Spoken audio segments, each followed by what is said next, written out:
hacer un comentario sobre algo que él dijo con respecto al tema de los impuestos. Él dijo que no se debe aprovechar una próxima reforma fiscal para aumentar los impuestos, porque eso, y aquí lo están citando, sería un suicidio político para el gobierno, un suicidio político para el gobierno.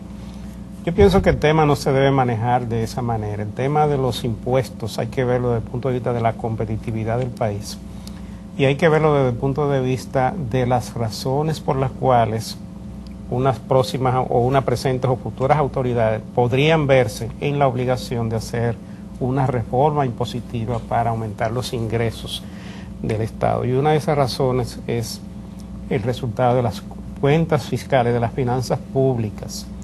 Si no se hace el esfuerzo necesario para cambiar la política del gasto, en cierta medida se refiere a esto también, para eliminar los déficits fiscales, para aumentar o reducir un poco el gasto corriente, aumentar las inversiones del gobierno. Si no se hace un programa sólido para darle solidez y para darle consistencia a las finanzas públicas, y seguimos incurriendo en déficit tras déficit, vamos a seguir endeudándonos y la única forma que vamos a tener para fines de controlar la situación es endeudándose más, buscando más ingresos o buscando más impuestos para poderle hacer frente al peso de la deuda pública que cada día se hace más importante con respecto a los ingresos del Estado. ¿Pero endeudándose con bonos o sin bonos? No, es que hay una teoría que los bonos no son deuda. Eso porque el ministro de Hacienda dijo que los bonos no eran deuda y eso para mí... Hay que ver el manual que él revisó. Yo no sé qué es lo que es deuda, pero... Usted es un experto en deuda, él no tiene acostumbrado a esas declaraciones. No, pero cuidado si él se ve a los bonos de la bonificación. O sea, sí, yo creo que fue una confusión, porque él sabe que los bonos son deuda. Debe ser. Vamos a una pausa y regresamos.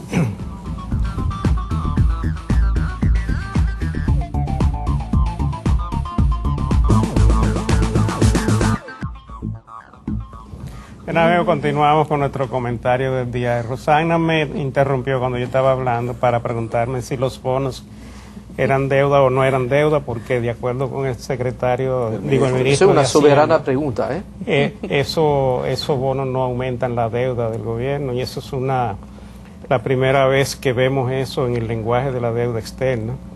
Pero le decíamos que la declaración de... Discúlpame, Luis, a mí lo que me preocupa es que eso lo ponga en un examen de estudiantes de economía. Porque es un instrumento de deuda, señor, por favor, en todos los diccionarios.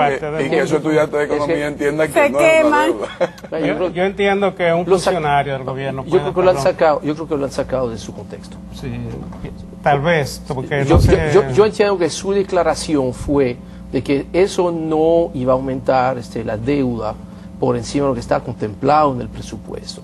Si eso es el punto, ahí sí, obviamente es correcto, porque efectivamente estaba previsto aunque es cierto también que en el presupuesto se hablaba de $600 millones de bono soberano y no de 750, y que por consiguiente, para que lo que dijo el ministro Bengoa sea correcto, significaría que entonces hay 150 millones que está destinado a otras partidas de endeudamiento que deberían de revisarse a la baja, que probablemente todavía sea muy temprano para poder tener la seguridad. Siempre hay una explicación. Pero la razón por la cual Henry se contempla que haya que hacer una emisión de bono en términos presupuestarios, porque estamos contemplando que las finanzas terminen deficitarias. Absolutamente. Porque si no, sin duda alguna. Si no fuera así, no habría ninguna necesidad, absolutamente, extra para financiar el presupuesto. Y básicamente, tú tienes tanta razón en este punto, que para hacer un esquema muy sencillo, porque a veces la economía puede ser muy complicado o muy sencillo, dependiendo si lo queremos ver muy sencillo. Y yo creo que la economía puede ser algo sumamente sencillo. De hecho, yo creo que la mayoría de la gente que nos ve sabe mucho de economía, porque se está manejando con presupuestos pero muy apretados. Entonces hay muchas cosas que saben hacer a veces a nivel del Estado un poquito más complicado, porque hay otras consideraciones, que pueden ser consideraciones políticas, pero en esencia el aumento del endeudamiento básicamente es igual al nivel de déficit. Pero ayúdeme todo. Ayúdeme a recordar algo. El compromiso del gobierno con el FMI sobre el superávit primario de un 2% del Producto Interno Bruto, ¿para qué fecha es? Para dentro de 2 años. 2011. Sí, sí. O sea, para finales del 2011. Sí. Sí, porque no recordaba el dato. Pero mira, es bueno que tú estés mencionando eso, porque obviamente yo veo que la declaración del señor Méndez, el presidente de la FAI, la Federación de Asociaciones Industriales, no es nada inocente. O sea, hoy en día, ¿cuál es el norte de la política económica de la República Dominicana? Es muy sencillo y está completamente ya público, porque yo creo que es muy bueno que las autoridades finalmente hayan dado la autorización al Fondo Monetario Internacional para ya publicar todos los detalles, y a todos los detalles del acuerdo con el fondo está disponible. Es este acuerdo con el fondo que está marcando la pauta en cuanto a política monetaria, financiera, fiscal, endeudamiento, etcétera, etcétera. Y ya está social, si se puede decir, porque ya hay por primera vez, vamos a decir, ya un ojo del fondo en este tema social. ¿Qué dice el acuerdo con el fondo para este año 2010? Que se prevé, para poder cumplir con el mandato del fondo, con un incremento de un 15% en las recaudaciones. Y hasta el momento, obviamente, y a pesar de tener, vamos a decir, un parámetro de comparación favorable, porque recuerden que durante el primer cuatrimestre del año pasado estábamos con una economía que estaba en un mal momento, obviamente, comparado con ahora, que va a ser diferente. Ya para el segundo semestre vamos a tener que crecer versus un segundo semestre que había sido ya bastante mejor. O sea, es de cierto modo más fácil crecer las recaudaciones durante el primer semestre de este año que en el segundo semestre. ¿Y qué tenemos en el primer semestre? Que durante el primer cuatrimestre las recaudaciones, excluyendo financiamiento, las recaudaciones de verdad, crecieron un 6.9%. Es positivo porque están creciendo versus el año pasado, obviamente, pero de mantener las cosas sin hacer ningún cambio, yo no sé cómo vamos a poder cerrar el año con un crecimiento del 15% de las recaudaciones versus el año pasado. Sí, creo que ese es el primer elemento. El segundo elemento, que me parece quizá más fundamental, porque mira, a lo mejor lo del fondo se maneja, o finalmente, mira, tú terminas no gastando lo que tú tenías previsto, aunque generalmente es mucho más difícil no gastar lo que tú tenías previsto gastar, especialmente cuando el subsidio hubo un poquito de sobregasto durante el primer cuatrimestre.